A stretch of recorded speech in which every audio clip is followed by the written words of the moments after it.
Round 19 kicks off in 2 hours, and I still have absolutely no idea what I'm going to do. I don't even know why I'm making this video, to be honest, because I'm so stuck. And that's probably not what you want to hear when you click on a YouTube video, but I do like discussing my trade plans with you all. Just gives you an insight into my thought process. Apologies, this one's out so late. Had a hectic couple of days. I haven't even responded to any comments on my last video, so I'll try to get back to you guys before lockout, because I know you have a few burning questions. But yeah, I just had a few tradies come over to my house straight after work, and just got a Bucks tomorrow that I'm the best man for, so a bit more planning for that one, and then just a million other things going on. But yeah, so apologies, this one's so late. I'm sure not many of you guys will see it, but yeah, you'll get a slight insight into what I'm thinking. And yeah, I've got one trade locked in, but I do need to lock in another one before tonight, or decide what I'm going to do, because Herbie Farnworth plays tonight, and that's a big decision for me this week, and that's the one guy I don't know whether I want to bring in. So I hate that that's the first game, but that's the way fantasy goes sometimes. But yeah, a pretty standard trade is Garrick for Watson. That's easy as you like for me. I didn't necessarily plan to get Watson in this week, but he does have a pretty low break even. He played 30 minutes in Origin, so his backing up should be fine. Like, I don't know whether he gets 80, but probably close to. And now with Haas out, who has been ruled out now, if you guys haven't seen that, I do need a mid. So I'm happy to bring in a keeper mid, but I don't want Isaiah Yeo when he played 80 in Origin. I assume he backs up, probably. Like, I haven't heard anything different at this stage. I don't think we've heard anything from the Panthers boys, but yeah, I would probably expect Yeo to back up, but I don't want him when he played 80, because who are they versing? The Eels. So if they're blowing him out, Yeo probably gets an early mark. Even if he plays 80, like, I'm not missing out on too much. I can get him next week. That's totally fine for me. So Watson's the clearest mid that I want this week. I do want Tino as well, but his break even is so high as well, at 74. And even with a 50, he's going to be back to a low break even next week. 55, yeah, like, it's fine, but if he scores a 74, then I'll want him next week anyway. If he scores low, then I'll get him cheaper. So I don't want him this week. So Watson's really the only one I can get, and I'm comfortable with him because I want him in my team eventually. So that is a surefire trade for me. The next one is Watson. Like, I haven't even, no, not Watson, Herbie. I haven't even had a chance to go over my buy planner because I've had no time this week. Yeah, my original plan was Garrick for Cleary, Duncan for Herbie, Adam Doueihi for Latrell, and Cook for Watson next week. I'm obviously getting Watson this week. I definitely want Cleary, assuming he backs up. They do play on Sunday, which makes it a little bit tricky to know if he's going to back up if we don't hear word before, but I would expect we hear it on Saturday. And the only guy that's going to be affected is Campbell, because whether I play him at winger, fullback, or halves, and he plays in the last game. So yeah, I'm not too stressed about that one. He's coming in essentially, assuming he plays. Herbie, I have always planned to get this week, but now I'm thinking, can I push it to round 21? The only thing is, if I do, I don't know how I'm going to get him in, and that is kind of scary, because look, it's ridiculous paying 850k for a centre, but he is ridiculous himself. So you kind of have to get him eventually, but he misses round 21. Is 2 weeks of him enough to justify him being out that week? I am very thin on centres and winger fullbacks. Like, I've got Drinky, Tedesco, Campbell, who I can move down, but I don't really have any spare halves that are keepers. And then I've got Kiraz, who can come down as well. Then Fermor and Lucas in centres, and then Kiraz can help out there. But at this stage, I only have one coverage, and then I kind of need that coverage in halves as well. So it is tricky. I am thin on there. I've got a lot of mids, but I have Latrell coming in next week, so I'm fine with that. Like, I should be able to navigate this week, assuming no one's injured last minute.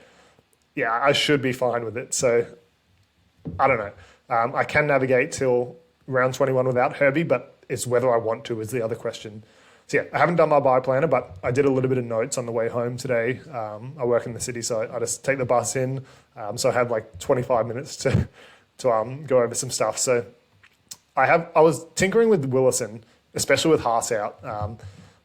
Let me go into a different tab. I really like him as a prospect. If this was round 15, then absolutely he's coming in. But in round 19, it's a lot different. I'm targeting keepers. I have 900k in the bank, so the only guy he would be coming in for is Tapine, and then I'd have to go Tapine to Willison, then Willison back up to a keeper. So that's another 2 trades, which I don't really want to make. I can get to 18 players with 5 trades So I'd have 7 left. So even if I got Willison, I would still have 5 trades for injuries and stuff like that. But I don't know. It leaves me a little bit thin. Injuries do happen all the time. It won't allow me to make those small luxury trades in the future. But yeah, I do really like Willison. If you have a lot of trades, he's obviously not going to play 68 minutes every week. But Haas is out this week. He was already starting with Jensen with blood clots. I think Jensen's back in round 21 now with the report today. So that does leave Willison's window a little bit thin with only this round and a bye. So that sort of turned me off already. But yeah, it's just, I think he will be really good this week. Probably gets a 55, 60 in my eyes because I think he plays 50, 55 minutes and his PPM is so good in that prop role. But it just doesn't make sense for my team. If I didn't have 900k in the bank, then potentially, but I've left myself with that money to make keeper upgrades, not waste 2 trades getting a cash generation guy. And I don't need the cash generation, but I would like it to give me a bit more flexibility moving forward. So I'll go over my 5 trades in a sec. One other thing, I've got 6 guys I need to trade out. Sorry, this video is all over the place. I didn't plan it, whatever. I'm just speaking off the top of my head. But I've got 6 guys I want to trade. So at the moment, I have 13 keepers before any trades. And then King and Jed Stewart, who are both cash down. So that's 15 guys in my team that aren't going anywhere. The guys I want to trade are Garrick, Cook. Who's the third? Dewey, Duncan, Brayley. That is not even right. Brayley, Duncan, Dewey, Cook, Garrick, Latu Fainu is the 6th, sorry. So I've got 6 guys I want to trade. Latu Fainu has the longest window, right? So he's, got a -6 break even, I think it is. -6. If he gets 40s every week, he still has about 3-4 weeks left in him of cash generation. So he's not on the chopping block anytime soon. The other 6 are. So my 5 trade outs, this is without Herbie. This is my scenario without Herbie. I can trade out Garrick and Duncan this week for Watson and Cleary. And then next week I can do Cook, Dewey and Brayley for Tino, Latrell and Yo. And that leaves me with 55k in the bank. So I'm trading out 5 non-keepers for 5 keepers. And yeah, pretty good guys. All keepers. And that would leave me with 7 trades left for the season after we get our 8 next week. So pretty comfortable with that, right? 5 non-keepers for 5 keepers is a really good way to do it. And that's obviously going to be the case with 900k in the bank. The only premiums I wouldn't have in my team essentially are Herbie, Katoa, and Preston. I don't really consider anyone else a premium. Hudson Young is, but I can cover him with an Eli Katoa. So I'm not in love with Young. I would like Isaiah Katoa, but I don't think it's feasible. He'll probably be one of those luxury upgrades for a drink water maybe later in the season, or if there's injuries, he'll come in because I'll have a lot of mids. So I can easily offload one of them. And then, I don't know. I'm fine not having the other guys. It's only really Preston that's a premium. Then it goes down to your keepers, but they're not premium. So I'm okay with that. But the only one is Herbie that I need in my team, essentially. I'd only have 55k in the bank, and that's with the current prices. So I'll have a little bit more because Adam Dewey should go up. Jaden Brayley has a -2 break even, so he probably goes up. And then Tino probably goes down a little bit this week, and then Yo probably floats. So yeah, I probably have closer to 100, 120k in the bank. But then, and that leaves me with 18 keepers, which is awesome, right? Getting 18 keepers in round 19 is awesome. Then the only guy that I have to float that I'm not upgrading or anything is Latu Fainu. So he's my 19th man essentially. But he's also the only way I can get up to a Herbie Farnworth. So that's almost 600k I have to make up there, and I only have 100k in the bank.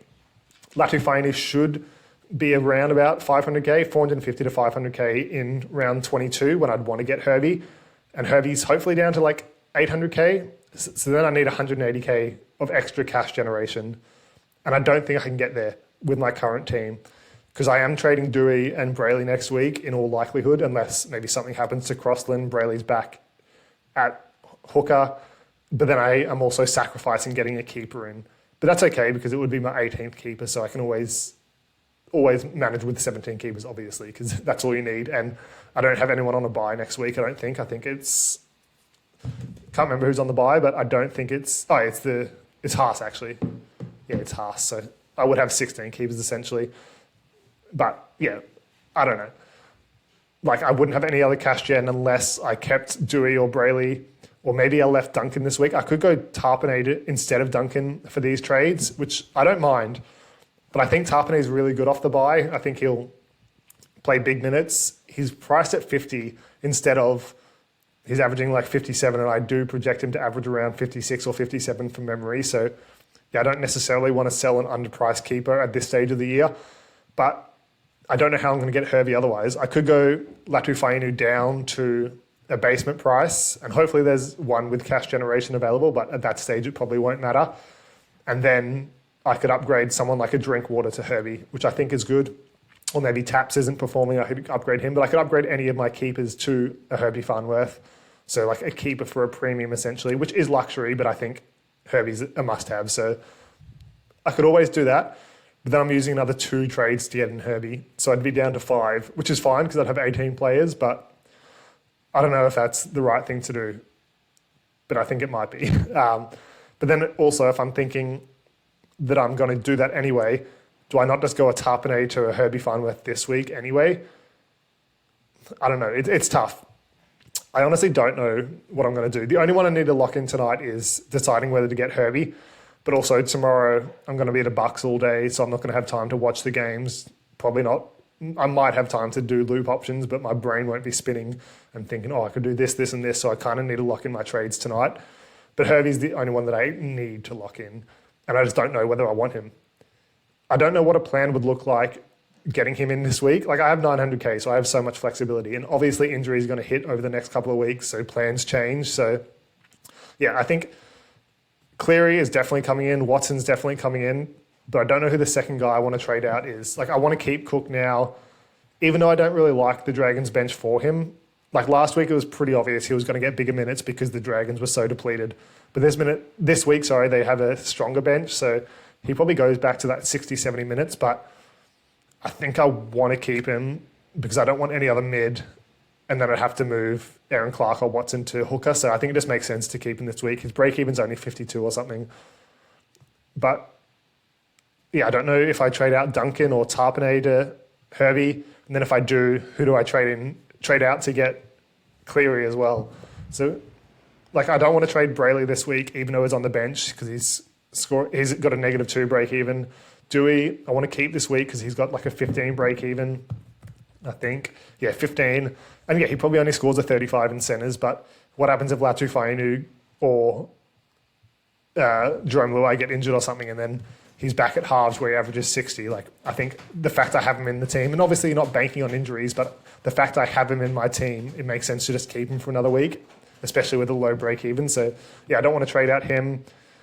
Could do Taps, could do Duncan, but it would probably have to be both of them since I'm keeping Cook because I don't want another mid. And then, yeah, so I don't know, like Tapine would be on the chopping block tonight for Herbie because that's the only way I can get him in. And I don't know if I love that. I don't know. You guys need to give me some inspiration here because I honestly don't know if it's worth doing that. I do have a lot of mids, right? So I have May, Clark, Tapine. I'm not going to include Watson because I need one of those guys at hooker. Then Tallis Duncan, but he's going to be out of my team. Koloamatangi, Haas. Then I'm bringing in Tino and Yo. So that's 7. That's 7. That's a lot. I mean, I could play Koloamatangi down at edge, but that is a lot of mids. So do I need Tapine? Like, does it not make more sense to go Tapine to Herbie? And maybe that's what I do, but Tallis Duncan does have a lower break even as well, so I don't view him as a keeper, but he's close. Like, I think I projected him at 54. But, like, I don't know. I think my problem is I get stuck in the process a little bit too much. So I sort of identified that last week when Jed Stewart scored a 19 and I didn't want to take his score. So I brought in Ethan King when I could have brought in like a Turbo, maybe Nwangani to RC, but I didn't really want to spend that much. But Turbo was probably the right option, right? So I got stuck in the process of wanting to bring in someone who's going to stay in my team forever since he's a cash down. Like he actually provided value outside of this week, outside of round 18. Whereas Turbo, yeah, he was more than likely going to score more than Ethan King, and he did by like 30 something. But I would have to waste another trade on him since he was like 410k or something, and that's not a keeper or a cash down. So, but I think he was clearly the better option, and at 410k, he's clearly so underpriced. But he just didn't fit my mold of what I wanted to do as a cash down or a keeper. So, yeah, I think I got stuck in the process there, and I think I'm doing it again by not wanting to trade out Tapine. But I think like the process makes sense, right? It's the process for a reason, but fantasy isn't always that simple, and I think I lack making those judgment calls sometimes. So yeah, I don't know whether I'm doing it this week. Like Herbie's the clear standout option, right? He's owned by like 90+%. He's the best center by 8 or something. So like, why would I not bring him in for Tapine? I think I'm getting stuck in the process of no, Tapine's a keeper. What, like, you shouldn't trade him, and he's underpriced. Where, as we have seen signs that his minutes are going to be decreased, but I don't know. It's such a tough one. Like he could easily come out and score a 70 next week, and then I'm like, what were you thinking? But Herbie could easily come out and score 100 tonight, and then it's like it was such an obvious trade. So yeah, I think trading Tapine for Herbie is the right thing to do, and I probably will, just based on what I'm saying now. I think I will actually do it just because it's somewhat uncomfortable, and I think uncomfortable can be good in fantasy. Also, trading in Herbie this week allows me to loop Drinkwater, who's playing the doggies. So yeah, like I could still take his score. Like let's play around with that actually. Who would I bring in? So Watson would have to go there. Tarps out for Herbie. Let's do this on the fly. Hey, I don't usually like doing this, but I need to see how it looks, and I don't have time to do much editing or anything here. Not that I do any anyway. But so he would come in for Kiraz, and then does that make sense? Well, I guess yeah, because I'm looping Drinky, and then Campbell would come in here. No, Cleary would come in there for Tallis Duncan. Then I'm trading Duncan anyway. This is so dumb. Like the idea of trading Tapine is to keep Duncan, and then I'm not even doing that in the end. So I can't even trade Cook doing this because I don't want any mids. So I don't know. This is tough. Yeah, I can't even really loop him because then who else am I going to loop? Jaden Campbell, who I would want his score anyway. I can't loop Curate, who's in the same game.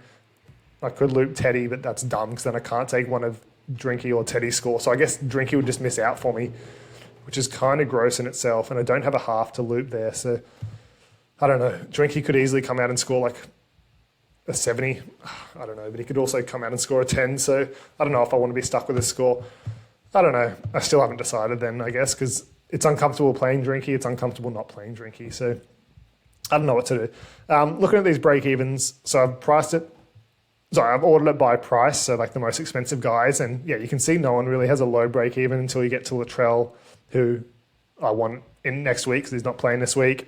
And then like Ellicott, no, I already have those two. So there's no one really with a low break even that I'm tempted by this week. Did that go? Nope. Like Max King, don't want. Got him, don't want him.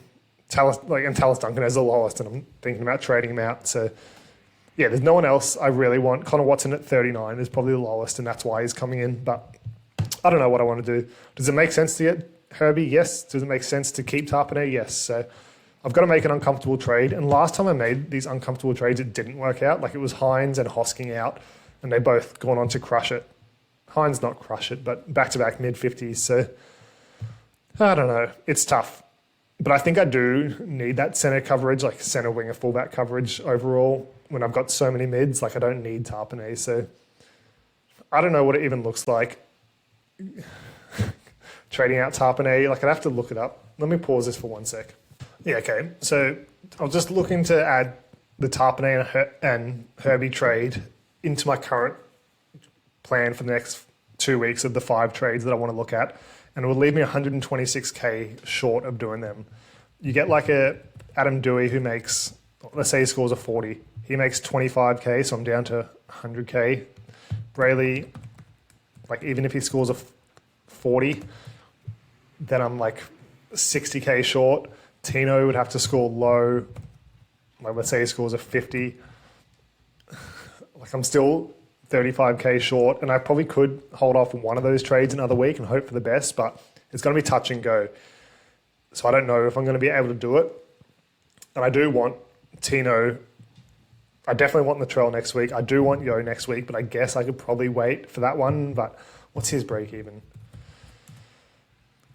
Let's say luckily he scores a 55. Like his break even isn't even going that high. So I don't know. This sort of like deteriorates my plans if I do Tapine for Herbie. I just wish Taps was like 50k cheaper. It would make it so much easier. But he's so underpriced. I don't know. I'm so stuck. And like, yeah, what if like Cook scores a 20 or something? Then my plan is just totally fucked. I don't know. I don't know what to do. It doesn't. I don't think it makes a lot of sense to get Herbie in this week. I think it makes more sense to wait until round 18 because then, round 21 round 22 after their bye, because then I can upgrade whichever keeper I want to Herbie. Whereas now, if I do it now, I'm making sure it is Tapine. So I don't know. That's an idea. I could actually wait another week. What's Herbie's break even? 60. I could wait a week for Herbie and then just do Tallis Duncan do Tapine to Cleary, hold off on the Herbie trade for next week, and then Tallis Duncan probably makes another. Oh no, he has to buy this week, so he can't make cash. I could wait another round for that, but then it doesn't make sense. My mind is melting. You guys are probably watching this like, why the fuck did he upload this video? But it's getting uploaded. I'm so stuck.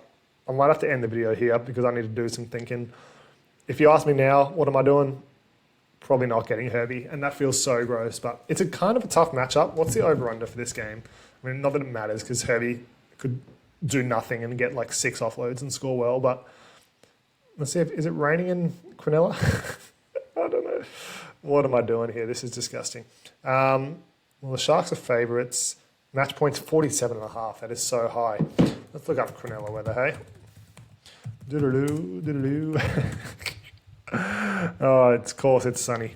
Yeah, if you ask me now, I'm probably not getting Herbie, but it feels gross because he could ruin my week on a Friday night in the first game. But I don't think I can do it. I think my plan makes way too much sense of getting 5 keepers in and then getting him in round 21, and it's 2 more weeks of fading Herbie. Look, I hate doing it.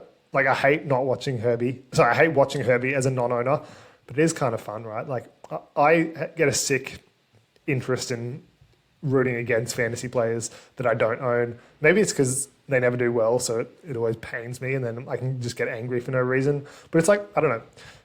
If you guys ever bet on the NBA and, like, you're betting on unders, which I know it's like 0.1% of the population, but I always find it fun to watch my guys, I'm on unders, just shoot and then miss.